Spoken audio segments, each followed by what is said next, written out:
आज किशोरी जी अपनी सखीन के साथ भ्रमण करवे के काजे गई हैं। अब थोड़ी बड़ी है गई हैं, तो कीर्ति मैया अनुमति दे दें, लाली ने बाहर चलो जाए करे, कोई ऐसी दिक्कत ना। सब सखीन से कहें ध्यान रखियो, भोरी है या कि सब आभूषण और सब सामग्री को गिन के ले जाइयो।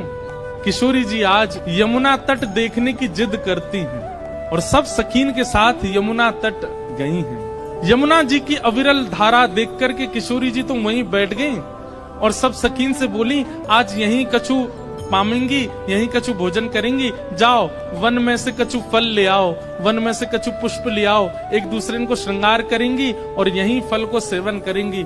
तो एक एक करके सब सखियां चली गई हैं और सब ढूंढ रही हैं, कहीं से फल तोड़ के, कहीं से पुष्प आदि तोड़ करके चयन करके लाने के लिए सब सखियां चली गई। इतने में ही यमुना जी के उस पार नंद भवन है और नंद भवन से श्री ठाकुर जी खेलने के लिए आ रहे हैं यमुना तट पर। ठाकुर जी पहुंच गए। जैसे यमुना जी के तट पर पहुंचे, यमुना जी के तट पर जाकर के सामने की ओर देखा, बड़े बड़े नेत्र और माथे पे सुंदर रोरी को बिंदा लगाए करके, नील वसन पहन करके छोटी सी किशोरी जी बैठी हैं। ठाकुर जी बहुत देर तक तो मानो जैसे छिप करके आड़ में थी देखन लगे।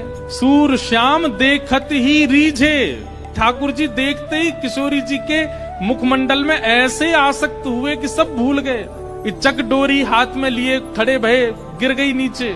और जो भी ठाकुर जी बड़े अदा में निकले ना, बड़े सज धज के निकले, बहुत स्वरूप साज सज्जा सब धारण करके निकले, बड़े कॉन्शियस रहे अपने स्वरूप के प्रति। लेकिन किशोरी जी को देख करके सब भूल भाल गए। ठाकुर जी किशोरी जी को देखा और देखते ही ठाकुर जी सोचने लगे, बोले अरे भैया मैं जाए के पूछूं तो सही जी कौन है, और जी कहाँ ते आई है, कहाँ इनको गांव है, कहाँ इनको नाम है, कैसे आई है पूछूं तो।